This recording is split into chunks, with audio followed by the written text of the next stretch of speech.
all aboard the bus. That's a little bit of foreshadowing for you. But before we get into that, hello, we're back. It's the Hammerbarn Project. My name is Brendan. This is Frank. And I'm Marty. And we're all really good friends. And we bond over things like tools and sports and cars and manly things, steaks, and also, of course, the manliest thing of all, admitting that you have an undying love for the Australian children's television program Bluey, because it's the best. This episode of the Hammerbarn Project is called Forget. So let's get together. Let's talk about it, guys. Frank, how do you feel about this idea? How do I feel about talking about Bluey? Ask me in another 100 episodes. I'll feel very much the way I do today. Excellent. Marty, what about you, man? How you doing? I love chatting about this show with you. I hope you feel the same. Oh, yeah, totally. You're really selling it, bro. It's just you don't need to sell it when we're all so obviously on the same page. Oh, and what did I foreshadow? I might have foreshadowed the episode that we're talking about. What's it called, Frank? This episode of Bluey is called Bus. You know, I actually haven't seen this one too much. I did rewatch it when we decided that we were going to chat about this one. So can we have our what are we calling it now? Something way better. It's not the bark down. Not the bark down. The bark down comes later, because I think we weren't too upset with the bark down, were we? The bark down was okay, but it was okay. But then it was just we said the word bare bones, and you just went, "That's a million times better." Better than recap. Mm-hmm. Yeah, because that was. Let's not even say that anymore. It's the right decision. Bare bones. Take us through them, Marty man. So I think this one's really a classic Shakespearean play within a play that we've got going on here, which is also an homage to the 1994 film Speed. Damn it, you stole my joke. I was so going to mention that. I was like, I only thought of that upon rewatching today. Yeah. After the episode opening. But, you know, it's of course an homage to Keanu Reeves and Sandra Bullock in Speed. So there are some moments in there where it is spot on. Yeah. But of course, this is a story about playing a game of being on a bus wherein Mum, whose acting is amazing, is secretly in love with the bus driver, and Bluey and Bingo, in their alter egos as the Grannies, are trying to play matchmaker, as it were. And hilarity ensues, of course. I am loving the bare bones by Marty. I think we loosely decided that maybe we were going to throw it around, but whatever you're doing, Marty, I just want you to keep doing it. I'm loving this. Or as I like to refer to this episode, snakes on a bus. I was going to go into a quote there, but this is a family podcast. That's right. Let's keep it PG. And keeping it PG might be difficult. Now I just want to go into Speed quotes as well. And I reckon Speed was the first movie I saw with that many naughty words in it. And I was watching it with my parents, and it was at an age where I'm just like, I want to enjoy this movie, but it's awkward because they're right there. I can't listen to this language outside of the schoolyard with my parents present. Words. Now I just want to mash it up though. I just want to hear Anthony. Is Anthony Hopkins who's the bad guy? No, Dennis Hopper. Dennis Hopper. Sorry, you're right. I just want to hear Dennis Hopper going, "Rita's eating the brakes. What do you do? What do you pop quiz hot shot?" Oh man, what a movie! Jeff Daniels is in it as well. Jeff Daniels plays his mate. Yes, he the does. old. You're back with the with the Speed podcast. His good mate who's like, shoot the hostage, and he shoots him in the legs. I can't believe you shot me. You told me to. Anyway, Bluey, was it? Is that the thing? That's the thing. Look, probably the first thing that jumps out to me in this episode is the use of props. where you've got the hula hoop as, that really large bus wheel. They've taped a bell, and the way it's shot. And they hint at things like that. Like the bell. I was like, what the heck is that thing taped to the banister? Yeah. And it took me a while, and then the bing for the stop. It's like they know that they know what they're doing to me when they do that. I'm just like, what? Because I was confused, and I'm just Why like, is it there? But I trust them so much after watching it as much as I have. That's going to come around. It's going to be explained, for a reason. and I'm going to do exactly what I did, which is just to go, that's brilliant. They teased me. They got me. And even the way it's shot, they're using the stairs as like the back of the bus that are sort of, it's slightly raised up from the bus driver. And I think even the front of the bus, I think, is like the back of the couch sort of thing. So that's like what Bandit is sort of looking over the top, as if that's the bonnet of the bus. Just great use of camera angles, really. And the hula hoop for the steering wheel, but the angle that it's on, it just you can't have it upright like a normal steering wheel, because they're not like that. Bus drivers have the slightly more horizontal ones. And this is why I kind of say it's like a play within a play, because you kind of forget that it's not actually a bus. Yes. And it's just a room in their house. Yeah, man. Because they basically spend the entire episode in character. I think there's like a very... You could argue the moment at the end where they start just fooling around and attacking Bandit, attacking Dad. Yeah, that's about the only time they break, isn't it? Or maybe having a few giggles somewhere in the middle. But the rest of it is just a story told within an episode of Bluey about this bus thing. Absolutely, man. And when you put it like that, when you think about it, like, because these are characters and you know them outside, you know it is play, like, because we know the show.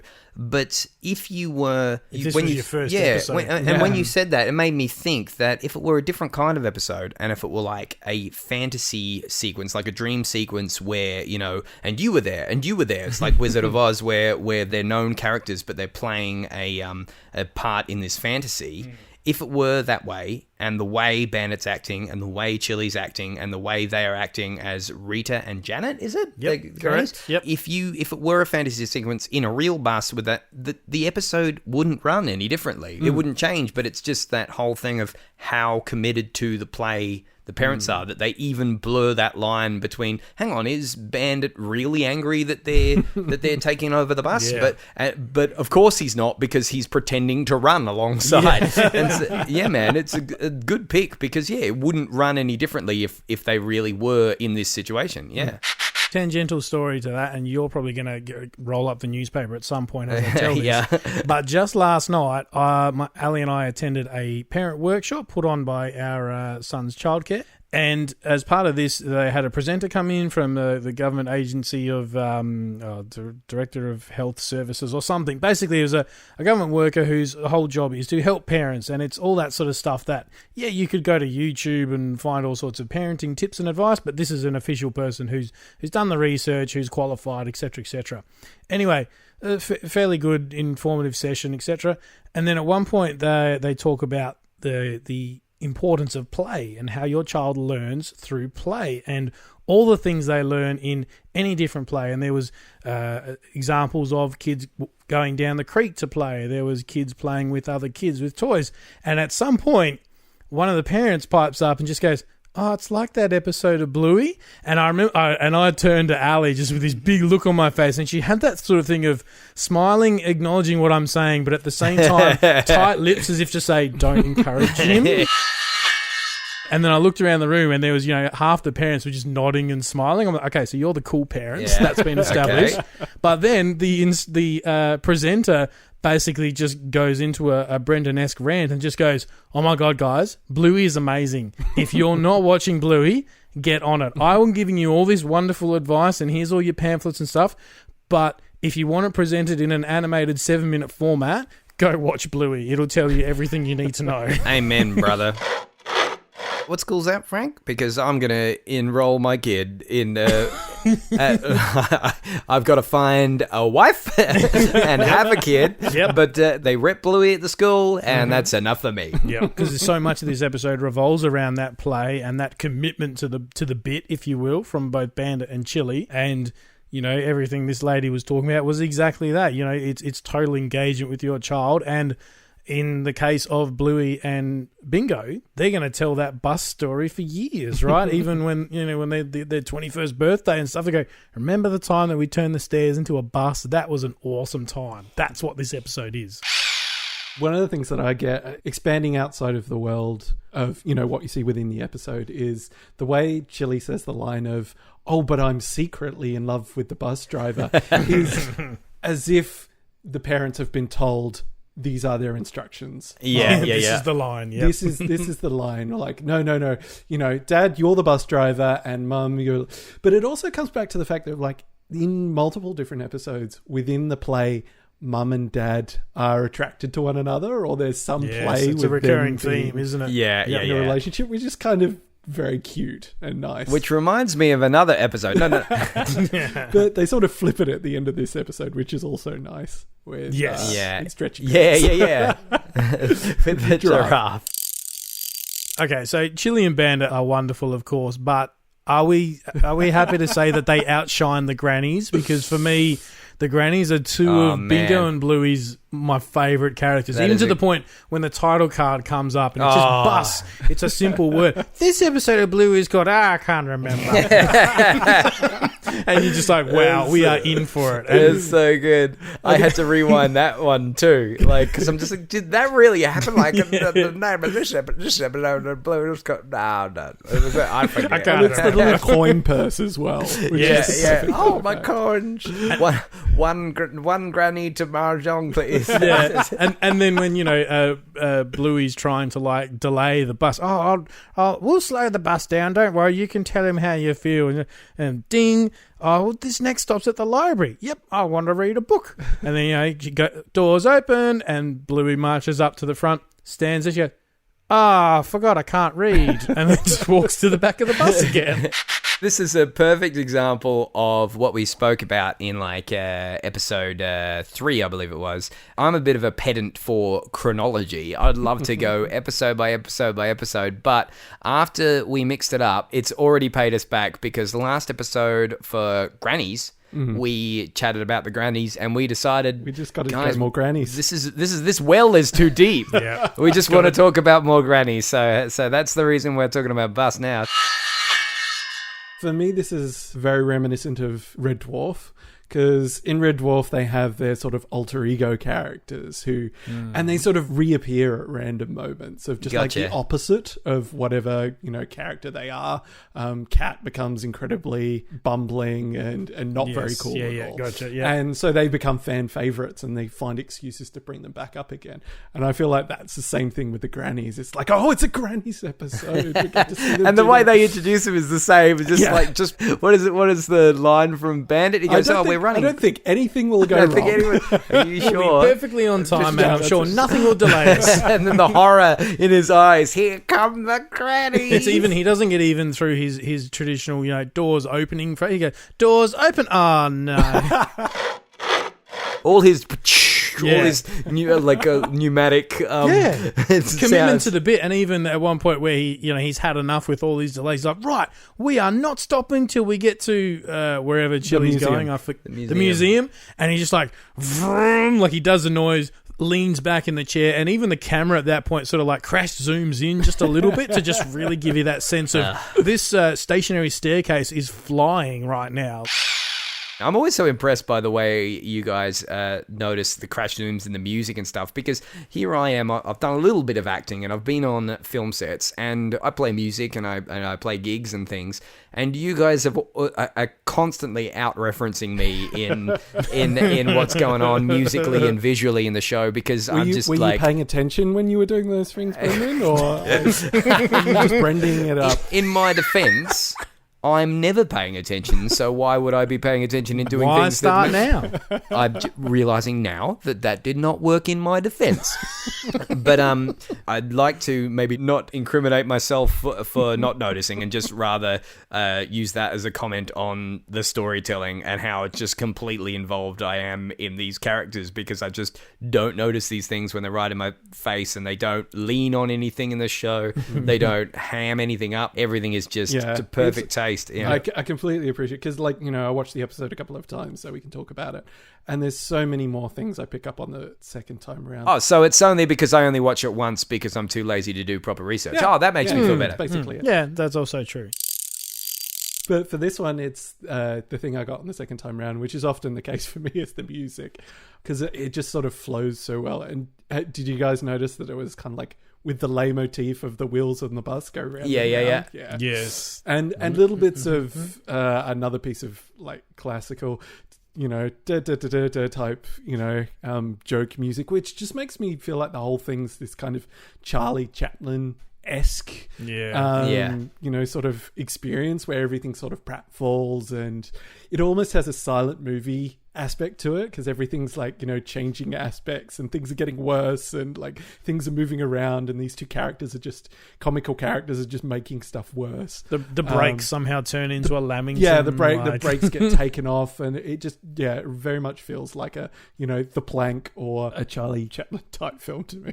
I had to ask you guys what was the actual line during the title card. Was it, I don't remember, or I forget. I think it was I forget. And there was the other episode I watched recently, and it's not a rolled up newspaper moment because we already talked about it back in the road trip episode where I couldn't quite hear it, because these are episodes that I'm watching. Sometimes when I'm watching them, my only chance to watch them is on TV when I'm watching them with my nearly 2-year-old niece, who today in particular was loving watching Bluey with me for some parts, but while I'm trying to listen and study it as well as you guys do, she's also complaining to me that her slide isn't working because there was a piece of wood against the couch and she was trying to slide down it. She's like, slide, and I'm trying to listen to the line of the episode, and I couldn't quite hear. But the other thing is what Bluey's doing, or should I say Janet, when she's trying to slow down the bus driver, she stops off to get she's got to get some sausages and a good book from the library. A good book from the library. A cookbook. A cookbook. Yeah, cookbook. All right, gotcha. And then when she's dreaming, when she has a nana nap, sausages. she's just dreaming about the things that she made up she was stopping for. Yeah. That's so funny. And then I think even the third one to that is ding, next stop. He goes, next stop is a motorbike shop. And she goes, yeah. He goes, are you honestly going to buy a motorbike? Okay. And same thing. She gets out to the front of the bus. She looks around and goes, they don't have any pink ones. Goes to sit down again. It's funny because they're so creative, these kids, and I find it so funny. Like, I've spoken about it in a past episode. Like, I wouldn't have believed that kids could be that funny until my brothers and sisters started having kids, and they're the funniest people on the planet. Yep. And they're just so quick and just uninhibited in their creativity. But they balance that so well with, I don't know, maybe Marty, this has come across, the limits to their imagination as well. Like, that makes it so funny because like she's like going, stop for sausages, and so I'm still thinking about that. Stop for sausages, stop for a cookbook, and then when she's nana napping, because nana nap is a recurring thing. And then she goes, and then she says those things again. There's something so funny in the imagination, but also the limitations of the imagination that she goes back to those things. I don't know. I think kids are hilarious, and these are just kids. I think there are other episodes in which it's like choosing names just doesn't happen very well. It's just like, I can't think of anything creative right now. Yeah, it's just so true to kids. Like they'll be into a name for a while, and now I won't say any of the good ones because they're from other episodes, and I don't want to get smacked. But yeah, it's just they're so true to what kids of that age are, and it's just adorable. You know what else kids of that age do, which I saw in person only a few days before? Getting a balloon and slowly teasing the air out so it sounds like a fart. We were at it's just a classic family birthday at a venue. They had all these balloons there, and of course the kids worked out how to untie them and then slow to the point where it sounded more annoying than hilarious. And so seeing Bingo do exactly that, and again, Bandit in character, and I think even the one that made Ali chuckle was Rita does it again, and at that point Chili's stressed because she's trying to drive the bus, and she goes, "Oh, Rita," and she's like, "Oh, not helping." And on a side note, the classic whoopee cushions that were around when we were kids, do you know there has been a leap forward in technology of whoopee cushions? I think I saw one the other day. Can you really call that technology, Brendan? You will think this is brilliant though, because you can remember like the whoopee cushions, you know, and you sat on them and they got flat, and then you had to blow them up again. Sure. Why they didn't do this to begin with? They filled them with like expanding foam now, and they've got an inlet valve. So you sit on them and they go, but then when you take them off, like it's got a one-way valve effectively. that inflates back up, so it's ready to fart again. Man, what I wouldn't have given for that kind of advancement when I was a kid. You had to go and have we cured cancer yet, or is it still going? Cool. No worries. I'm glad we've got whoopee cushion technology. Priorities. I trusted you, buddy. I genuinely thought it would be a wow moment, like it was for me, because you're not getting it all slobbery like your mate. If it was your mate's whoopee cushion, you didn't want to blow that up. It's all slappy and slobbery and wet rubber, but now just an inlet valve and a thing. It's not exactly champagne comedy, is it, Brendan? Nice Late Show reference. Love it. No, it's so lowbrow that it's done the odometer thing where it's clicked back around to being the highest form of comedy. A good fart noise. In terms of the funniest moment in this episode, though, it's got to be the shot back out and the snake is on Bandit. Yeah. And like, where's Popsy? Where's Popsy? Who's Popsy? Popsy the snake. It's the snake. And just the shot. Cut back out. Entirely wrapped around him. Because you know he must have put that there. Yeah. And then he's having to react to the fact that he's entirely wrapped up by a snake. And then I think the second one, you may or may not have noticed it, considering how well the slide was constructed at the time, Brendan. Yeah, it was very distracting. She is adorable. Is Chili shouting out the window to Bandit, who's desperately struggling with the snake, "Suck the poison out." Yes. That is funny. I mean, just to be a pedant, you don't really do that anymore. It's not really, that's not first aid they teach anymore. But, I'll let that one slide. We're not condoning that. Anyone listening to this? No. Seek a medical professional. As we said, Chili and Bandit, their acting is on point. Chili in particular, she does that whole sort of awkward, "Oh, hi, how are you?" Sort of, it's nice to see you. Voice. Does that really well. And then right at the end, they've jumped off this disastrous bus with the Grannies. Everyone's safe. He goes, "Oh, did you tell him how you feel?" "Oh, well done, love." "Yeah, but he's in love with the giraffe." And she's just like, writes it off. She's just like, yeah, but he's already taken with the giraffe. And then she just smiles and walks away as the Grannies attack Bandit. You're just like, all that wonderful layering and build-up, and it's just, But she did the important thing, which was finally telling him. Yeah. As opposed to leaving it till the next day. Mm-hmm. And that's it. There's your moral of the story. Today is better than tomorrow, I think the line is. That she wanted to have his babies. As they phrase it, want to have your bus baby. You want to have your buzz babies. Would not recommend that as a pickup line, just saying. It's probably not the way to go about it. Hey, it worked for the giraffe. I just don't want to forget to mention the little boop noise that Chili makes when she validates her ticket when she gets on the bus. Once again, all the props. They've got the little validating machine. They've got all the other things. I think I want to come back around to the speed shots. Because there's a couple of shots. I think one of them is when Chili's behind the wheel and Bandit's got one hand on like the dash and the other hand on her shoulder. Yeah. Like that is shot for shot from Speed. Tell that wildcat behind the wheel. And the other one is just the idea of them sliding out of the bus and that being the moment of realization, and then in Speed that's kind of the denouement of that is when they lower down on the access panel in the flow. And I mean, it's a bit like there's sparks going, but on the show you can clearly tell it's on wheels, and those access panels wouldn't. And how did they get the access panel down through the hole? Starts rolling up newspaper. And we need a sound effect for that. We need just what's the sound of a rolled up newspaper? We do need a sound effect for that. Maybe we'll. Or why am I encouraging this? I'm gonna be the one. I'm gonna be the one to cop it. But no, I should check myself for that too. Of course, they could have got the rectangular access panel down through the hole. But what's the one shape that can't fit through a hole that's the size of it? It's a circle. That's why all manhole covers are circles, because there's no way you can drop a manhole cover down a circular hole to fit it every other shape you can. Welcome to the Manhole Cover podcast, where we talk about manholes all the time. And how many different kinds of them there are. One. Circular.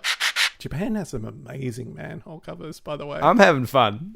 I'm having fun doing this podcast with you guys. And I think you can tell how relaxed I'm getting because I'm starting to go off topic more. So, is that something you really want? That's a good question. You know, it's a balance. Do you want a really stiff robot person who's going to read off the thing? Or do you want some relaxed guy who's just too relaxed? That should be the name of your show, I think, Brendan. Is this what you really want? Is this what you really want? No, I don't want to name the show that because there's a very quick and easy answer to it. I didn't say it'd be a long show. Most Australian moments. Ooh, There's not too the many old apart from hey, potentially truly, Suck the Bluey. Poison Out. Sorry, yeah. And also the Lamington reference. Yes, Sorry about of it. course. Lamingtons, for anyone listening who doesn't know, are a delight. What are they? They're like a sponge. It's like sponge covered in like Chocolate a sauce. chocolate sauce with coconut, coconut. sort of sprinkled all over, and there's usually like a layer of jam or cream in the Yep. middle, If like between there two can be. sponges. If you want the disgusting ones, then yes, those are the ones you get. If you need any more information on Lamingtons, this is, of course, the Lamington podcast. Just consult the read-along text, which is, I believe it's Mem Fox's Possum Magic, where the possum's kid goes invisible, and the only way to get it to reappear is to eat Australian foods. I think there's Vegemite on toast, and there's a Lamington in there somewhere. I want us to keep track of all these spin-off shows we're going to do because there's going to be a few from the sounds of it. Yep, and they're right across the board. Nothing's off limit. We're not shoehorning ourselves into one kind of tangent. There's jaguars, there's manhole covers, there's children's books. When you look at it and say that our most related tangent is something about a book about possums, we might be in trouble. Magic possums who turn invisible. Well, I mean, it's always the same story. There's always so much to add, but do I open that can of worms or acknowledge that there's always going to be way too much that we can fit in? I think so. The boys are nodding. Marty, thank you so much for joining us as always. No worries. And Frank, thank you for running the show and being on the ones and twos and the wheels of steel. The ones and twos? Yeah, What are they? I don't know. Are they names for like moving the dials and all the things that make us The ones and sound better than zeros, we do you usually mean? do? The computer stuff? Did I say ones and twos? You said ones and twos. That's what threw me. Yeah, that's my new one. I That's know. the next generation, is it? Yeah, no, I know what I'm talking about. Okay, sure. We'll talk about it afterwards. Yep. I'll fill you in. Gotcha. But folks, before I fill Frank in, thank you for joining us at your local Hammerbarn. As always, it's aisle 300. Turn left at the fake grass, and if you see a flamingo, you've gone too far.